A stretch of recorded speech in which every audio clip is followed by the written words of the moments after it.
स्वागत है दोस्तों आपको हमारे YouTube चैनल है सर मार्केटिंग में। आज हम लोग बात करेंगे एमएसएमई के बारे में, यानी कि माइक्रो स्मॉल और मीडियम इंटरप्राइजेज, सूक्ष्म लघु और मध्यम उद्योग के बारे में। सूक्ष्म लघु और मध्यम उद्योग है क्या, सूक्ष्म लघु मध्यम उद्योग में रजिस्ट्रेशन कैसे करें और उसका बेनिफिट्स क्या है, लोन का रेट क्या है, लोन का क्राइटेरिया क्या है, और सूक्ष्म लघु और मध्यम उद्योग के सामने कौन कौन सी समस्याएं वर्तमान परिवेश में है और किस प्रकार इसका निदान किया जा सकता है। इन तमाम मुद्दों को लेकर मैं आपके समक्ष एक वीडियो लेकर आया हूं। बने रहिए हमारे साथ वीडियो के अंत तक और जानते रहिए तमाम जानकारी को। सबसे पहले हम लोग बात करेंगे कि एमएसएमई सेक्टर है क्या। तो एमएसएमई सेक्टर 3 भागों में बांटा गया है। एक माइक्रो है, एक स्मॉल है और एक मीडियम है।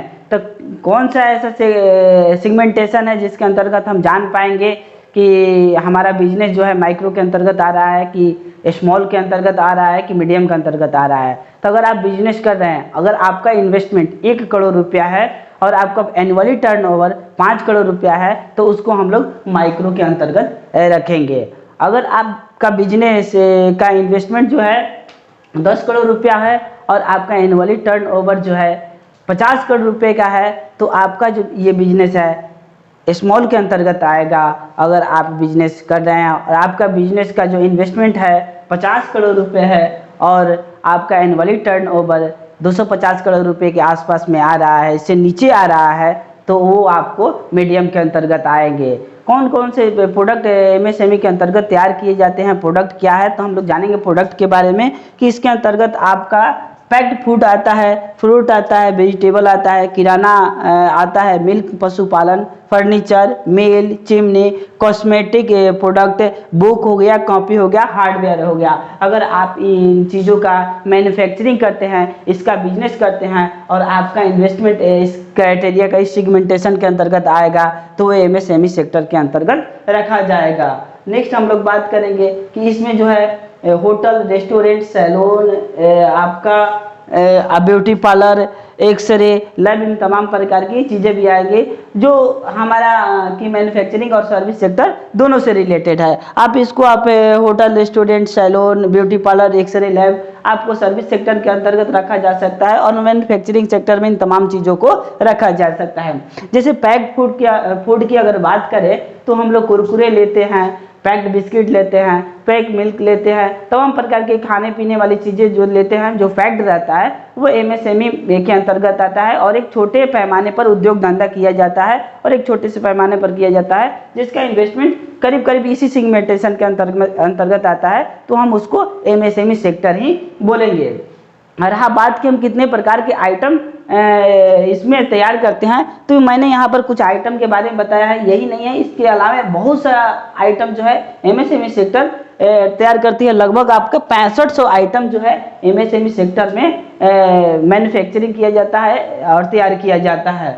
इसमें इसका जो कंट्रीब्यूशन है एमएसएमई सेक्टर का बहुत बड़ा कंट्रीब्यूशन है इकोनॉमी में। ये कहा जा सकता है कि इकोनॉमी का ये बैकबोन है और क्योंकि इसलिए इकोनॉमी का बैकबोन है कि एम्प्लॉयमेंट जनरेशन का 45% अपने आप में कवर करते हैं, यानी टोटल एम्प्लॉयमेंट का 45% इकोनॉमी सेक्टर में इसके अंतर्गत आता है, एमएसएमई सेक्टर के अंतर्गत आता है। इसमें आपका जैसे हम लोग छोटे छोटे पैमाने पर चीज़ तैयार करते हैं और उसको एक्सपोर्ट करते हैं विदेशों में, तो ये जो है हम लोग टोटल प्रोडक्शन का एमएसएमई सेक्टर का 50% जो है प्रोडक्ट जो है विदेशों में हम लोग एक्सपोर्ट कर सकते हैं। तो एक्सपोर्ट में भी ये इसका जो कंट्रीब्यूशन है 50% है। रहा बात की जीडीपी में क्या योगदान है एमएसएमई सेक्टर का, तो जीडीपी में इसका योगदान लगभग 33% के आसपास में है। तो ये एक बड़ा सेक्टर आ जाता है और ये बहुत बड़ा एक सेक्टर कवर करता है। अगर दूसरे देश की बात की जाए कि एमएसएमई सेक्टर में दूसरे देश जो है क्या कंट्रीब्यूशन रहता है एमएसएमई सेक्टर के इकोनॉमी में, तो मैंने यहाँ पर एग्जांपल लिया 2 देशों का, एक जर्मनी का लिया है और एक चाइना का लिया है। चाइनीज प्रोडक्ट आप हमारे मार्केट पे आप लोग बहुत सारा दे सकते हैं जो कि चीप रेट पर उपलब्ध रहता है। तो तमाम जो प्रोडक्ट होता है आप फेस्टिवल के समय पे आप दिवाली में देख सकते हैं, विभिन्न प्रकार के प्रोडक्ट जो होते हैं, छोटे छोटे प्रोडक्ट जो होते हैं चाइना से आते हैं, चाइनीज चीज़ें आती हैं जो हम लोग यूज करते हैं, और हर फेस्टिवल में चाइनीज चीज़ें हमारे पास पहुंचती हैं, तो कुटीर उद्योग के अंतर्गत ही आता है, एमएसएमई सेक्टर के अंतर्गत ही आता है। इसमें बात है कि चाइना जो है कितना प्रोत्साहन देता है, कितना बढ़ावा देता है, तो 60% जो है एमएसएमई सेक्टर का कंट्रीब्यूशन है चाइना के टोटल इकोनॉमी का। जर्मनी का 55% कंट्रीब्यूशन है टोटल इकोनॉमी का। तो आप देख सकते हैं ज़रूरत है हमें भी कि अपना जो 33% है उसको बढ़ाया जाए, गवर्नमेंट इसको बढ़ावा दे, तमाम प्रकार के प्रोत्साहन देने की ज़रूरत है एमएसएमई सेक्टर में। और बहुत प्रकार की प्रोत्साहन गवर्नमेंट के द्वारा दिया भी जा रहा है। मैंने यहाँ पर पॉइंट वाइज बताने की कोशिश की है। रजिस्ट्रेशन बेनिफिट में भी मैंने बताया कौन कौन सी प्रॉफिट जो है बेनिफिट दिया जाता है गवर्नमेंट के द्वारा। और इसमें एक और चीज़ मैं बताना चाहूँगा कि एम्प्लॉयमेंट जनरेशन कितना है इसमें, तो एम्प्लॉयमेंट जनरेशन भी अच्छा खासा वो देता है। लगभग आपका इससे 1.4 करोड़ लोग जुड़े हुए हैं। इसका टोटल एम्प्लॉयमेंट है के आसपास में है। लगभग आप ये मान सकते हैं, नंबर्स में आपको बोला जाए तो 25% आपकी वुमेन्स भी इसमें जुड़ी हुई है। तो ये हमारा रहा एक रफ टफ आइडिया जो हमने बताने की कोशिश की है इसके इंट्रोडक्शन के अंतर्गत। और मैंने यहाँ पर रजिस्ट्रेशन बेनिफिट्स के बारे में, अगर आप बिजनेस करते हैं एमएसएमई सेक्टर के अंतर्गत और आपका इन्वेस्टमेंट जो है इस सेगमेंटेशन के अंतर्गत आता है और आप रजिस्ट्रेशन करवाते हैं, तो क्या क्या बेनिफिट्स आपको मिल सकते हैं। तो सबसे पहले बेनिफिट्स जो है कि कोलेटरल लोन मिलता है, कोलेटरल फ्री लोन मिलता है। यानी कहने का मतलब मेरा ये है कि आपको लोन लेने के लिए बैंक से आपके किसी प्रॉपर्टीज को गिरवी नहीं रखना पड़ेगा। बैंक को आपके बेगा गिरवी रखे आपको लोन इसमें कुछ हद तक मिल सकता है। और इसमें जो गारंटर होता है वो गवर्नमेंट बन जाती है। तो ये तमाम प्रकार की फ़ायदे हैं एमएसएमई सेक्टर में रजिस्ट्रेशन करवाने में। और एक और मैंने यहाँ पर बताने का प्रयास किया है कि अगर आप एमएसएमई सेक्टर के अंतर्गत आप रजिस्ट्रेशन करवाए हैं, आप अपना बिजनेस स्टार्ट किए हैं और अपना प्रोडक्ट कहीं आप सेल कर रहे हैं और जहाँ सेल किया उसके पेमेंट में लेट हो रहा है, वो पेमेंट नहीं कर रहा है, किसी प्रकार की समस्या उत्पन्न कर रहा है आपके पेमेंट में, तो गवर्नमेंट के द्वारा 2006 में एमएसएमई से रिलेटेड एक एक्ट भी बनाया गया है। उस एक्ट में गवर्नमेंट का पोर्टल भी है, गवर्नमेंट का एक स्पेशल मंत्रालय भी है, लघु सूक्ष्म और मध्यम उद्योग मंत्रालय भी है।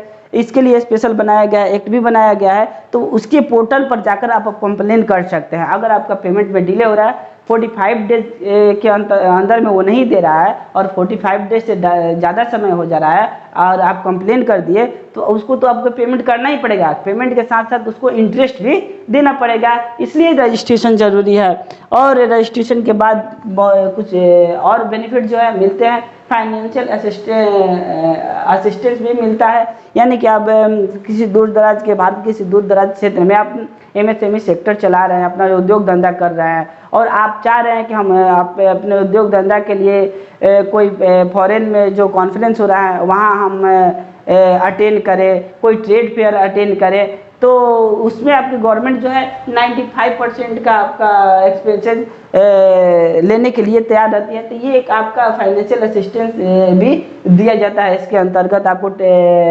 एयर फेयर जो होता है, जो आपको भाड़ा जाने में लगेगा, खर्चा जाने में लगेगा, वो उसका 95% गवर्नमेंट देती है। तो ये सारे फ़ायदे हैं एमएसएमई सेक्टर में। और इसमें अगला जो है कि आपको मार्केटिंग में भी फाइनेंशियली असिस्ट किया जाता है, इसका प्रमोट किया जाता है गवर्नमेंट के द्वारा। फंड जनरेशन में, प्रोडक्ट प्रमोशन में भी आपको गवर्नमेंट के द्वारा प्रमोट किया जाता है। तो इन तमाम प्रकार की फ़ायदे जो हैं एमएसएमई सेक्टर में रजिस्ट्रेशन करवाने के तहत मिलते हैं। आगे हम लोग बात करेंगे अगले सेगमेंटेशन में कि एमएसएमई सेक्टर में लोन का जो है क्या रेट रहता है, कैसे लोन प्राप्त कर सकते हैं, कौन ग्रांटर बन सकता है। तो मैंने यहाँ पर बताने की कोशिश किया है कि आप एमएसएमई सेक्टर में रजिस्ट्रेशन करवा रहे हैं तो लो कॉस्ट पर, अब एकदम लो कॉस्ट पर आपको लोन मिल सकता है। आप अगर हेवी इंडस्ट्री की बात करें और लार्ज स्केल इंडस्ट्री की बात करें तो उसका अगर गवर्नमेंट से लोन लेती है, बैंक से लोन लेती है, तो उसका जो लोन रेट होता है बहुत ज़्यादा हाई होता है, 20% से एबव होता है। लेकिन आपको एमएसएमई सेक्टर के अंतर्गत लोन लेना है तो लो कॉस्ट में मिल जाएगा। अप्रोक्सीमेटली आपको 7% से लेकर 17-18% के बीच में ही आपको लोन रेट पर मिल जाएगा। तो ये बेनिफिट्स है। एक और चीज़ है कि वो बड़े जो कंपनी है, बड़े जो उद्योग धंधे हैं, उनको लोन मिलने में बहुत सारी समस्याएं उत्पन्न होती है, लेकिन इसके अंतर्गत आप एमएसएमई में लोन बहुत आसानी से मिल जाता है। तो ये बेनिफिट्स है इसमें। आगे मैं बात करना चाहूँगा कितना आपको लोन मिल सकता है। तो ज़्यादा से ज़्यादा आपको इस सेक्टर में 500 करोड़ के लोन मिल सकता है। इससे कम ही मिलेगा, इससे ज़्यादा नहीं मिलेगा। इससे ज़्यादा आपको लेना होगा तो वो आप लार्ज स्केल इंडस्ट्री में और हैवी इंडस्ट्री के अंतर्गत आ जाएगी। इन तमाम प्रकार की चीज़ों को मैंने यहाँ पर बताने की कोशिश की है। आगे मैं बात करूँगा कि एमएसएमई सेक्टर वर्तमान समय में किस प्रकार की समस्याओं से जूझ रहा है, कौन कौन सी समस्याएं एमएसएमई सेक्टर के सामने खड़ी है। तो पहला जो समस्या यहाँ पर है कि क्रेडिट रिक्वायरमेंट की। क्रेडिट रिक्वायरमेंट की बहुत ज़्यादा ज़रूरत है।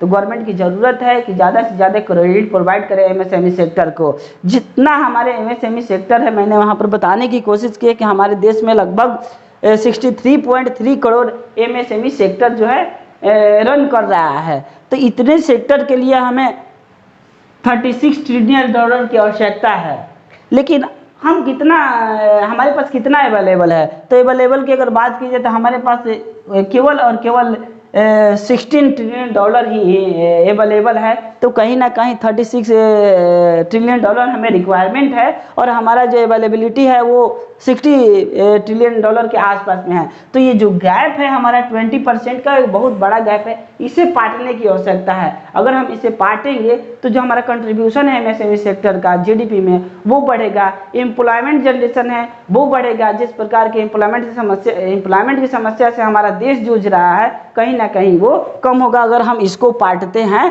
तो क्रेडिट रिक्वायरमेंट की फुलफिलमेंट बहुत ज़रूरी है। अगला हम लोग बात करेंगे कि लार्ज इनफॉर्मलाइज सेक्टर। बहुत बड़े पैमाने पर हमारे देश में इनफॉर्मलाइज सेक्टर्स हैं, एमएसएमई सेक्टर्स है। वो कैसे है कि मैंने यहाँ पर बताया कि कितना है टोटल एमएसएमई सेक्टर, तो 63.3 करोड़ के आसपास में है। लेकिन जीएसटी से रजिस्ट्रेशन की अगर बात की जाए तो ओनली 1.1 करोड़ के आसपास में है। तो आप देख रहे हैं कि इतना बड़ा एक गैप है। बाकी का जो बचा वो इनफॉर्मलाइज सेक्टर है। तो ये करने की आवश्यकता है ताकि हमारा जो है जीडीपी इकोनॉमी में इसका कंट्रीब्यूशन बढ़ सके। अगर इकोनॉमी में कंट्रीब्यूशन बढ़ेगा तो कहीं ना कहीं ये जो हमारा ये है क्रेडिट रिक्वायरमेंट गवर्नमेंट प्रोवाइड कर पाएगी। आगे हम लोग बात करेंगे रेगुलेटरी प्रॉब्लम का। तो ये एक बहुत बड़ी समस्या है एमएसएमई सेक्टर में, रेगुलेटरी प्रॉब्लम्स का। रेट टाइपिज्म के वजह से एमएसएमई सेक्टर ग्रो नहीं कर पा रहा है। बहुत प्रकार की भ्रष्टाचार के चंगुल में ये फंसा हुआ है। अगर आप एमएसएमई स्टार्ट कर रहे हैं, छोटे उद्योग धंधे स्टार्ट कर रहे हैं, उसका परमिट लेने के लिए जाइएगा, उसका आपके रजिस्ट्रेशन के लिए जाइएगा, स्टार्टअप करने के लिए जाइएगा, कॉन्ट्रैक्ट इन्फोर्समेंट के लिए जाइएगा, तो आपको तमाम प्रकार की समस्याओं के से जूझना पड़ सकता है। रजिस्ट्रेशन लेने में प्रॉब्लम होने लगती है, आपको परमिट देने में बहुत अफसरशाही दिखाया जाता है, जल्दी नहीं मिल पाता है, जिसके वजह से बहुत सारे जो उद्योग धंधे वाले हैं कहीं ना कहीं निराश होकर डाउन की ओर चले जाते हैं। तो ऐसा रेट टाइपिज्म एक बहुत बड़ी समस्या है। इसको आसानी से मिलने की कोशिश करना चाहिए ताकि हमें परमिशन अगर ले तो आसानी से मिल जाए, अगर हमें रजिस्ट्रेशन करवाना है तो आसानी से मिल जाए। तो ये समस्या है। नेक्स्ट हमारा जो समस्या है कि स्केलिंग इशूज़, इसमें स्केलिंग इशूज़ भी बहुत बड़ा एक समस्या है। मैंने यहाँ पर बताने की कोशिश किया है कि टोटल जो एमएसएमई है हमारे देश में 63.3 करोड़ है, जिसमें जो माइक्रो है वो माइक्रो 63.05 करोड़ है। माइक्रो का जो आप नंबर देख सकते हैं कितना, 63.05 करोड़ है। स्मॉल का जो है 0.33 करोड़ है। तो आप देख सकते हैं कि कितना गैपिंग है यहाँ पर, 63.05 और ओनली 0.33 करोड़ ही है। और अगर इससे आगे की अगर बात की जाए, मीडियम की बात की जाए, तो हमारे देश में मात्र मीडियम उद्योग धंधे जो है 5000 ही हैं। तो मैंने 5000 सेक्टर ही ऐसे हैं जो कि मीडियम के अंतर्गत आते हैं। तो गैपिंग जो है, जो अपवर्ड की तरह होना चाहिए, आगे की तरफ बढ़ना चाहिए, वो क्या है, डाउन है। कहाँ 63.3 करोड़ कहाँ आपका 0.33 करोड़ और कहाँ ये 5,000। तो इसका बढ़ना जरूरी है, ये सेक्टर को बूम करना जरूरी है, इस सेक्टर को बूम करना जरूरी है। तो इन तमाम प्रकार के अगर समस्याओं से ये छुटकारा मिलेगा, अगर बच पाएगा, तो कहीं ना कहीं ये सेक्टर बूम करेगा। और ये सेक्टर बूम करेगा, मीडियम सेक्टर बूम करेगा, स्मॉल सेक्टर बूम करेगा, तो एम्प्लॉयमेंट जनरेशन और कंट्रीब्यूशन जो है जीडीपी में, इकोनॉमी में भी कंट्रीब्यूशन बढ़ेगा।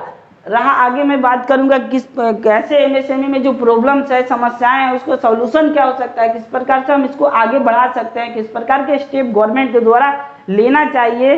तो मैंने यहाँ पर बताने की कोशिश की है कि कैसे हम इसको आगे बढ़ा सकते हैं। एक दो पॉइंट मैंने यहाँ पर बताया है कि जो हमारा रेगुलेटरी बॉडी है वो एक अलग से रेगुलेटरी बॉडी बनना चाहिए एमएसएमई सेक्टर के लिए, न कि तमाम प्रकार के सारे जो ऑफिसर्स है सारा काम करके इसके भी काम करे। तो नहीं, एमएसएमई सेक्टर का जो है उद्योग धंधों के लिए एक स्पेशल रेगुलेटरी बॉडी बननी चाहिए। रेड टेपिज्म का जो समस्या है, लाल फीताशाही का, अफसरशाही का जो समस्या है वो खत्म होनी चाहिए, ताकि आसानी से हमें परमिट मिल सके, आसानी से हम रजिस्ट्रेशन करवा सके, आसानी से हम कॉन्ट्रैक्ट इन्फोर्समेंट कर सके, इन तमाम प्रकार की चीज़ हम आसानी से कर सके। नेक्स्ट हमारा जो है सॉल्यूशन में कि एमएसएमई सेक्टर के लिए बॉन्ड मार्केट की ज़रूरत है, यानी बॉन्ड मार्केट इसके लिए स्पेशल होना चाहिए, बॉन्ड जारी करना चाहिए ताकि इसका कंट्रीब्यूशन जो है बढ़ सके, इसको हम आगे बढ़ा सके। नेक्स्ट जो हमारा है सॉल्यूशन में इसका कि लेबर लॉ में इम्प्रूवमेंट होना बहुत ज़रूरी है। क्या होता है कि लेबर लॉ भी कहीं ना कहीं इनफॉर्मलाइज्ड है, सुव्यवस्थित नहीं है, तो उसको सुव्यवस्थित करना बहुत ज़रूरी है। मैं इस वीडियो में इन तमाम चीज़ों को लेकर आपके समक्ष आया था कि इंट्रोडक्शन क्या है, रजिस्ट्रेशन से बेनिफिट क्या है, लोन की क्राइटेरिया क्या है, लोन का बेस क्या है, रेट क्या है, एमएसएमई सेक्टर के सामने कौन कौन सी समस्याएं हैं, इसका सॉल्यूशन क्या होना चाहिए, तमाम चीज़ों को मैं विधिवत और बिंदुवार बताने के प्रयास किया है आपके समक्ष।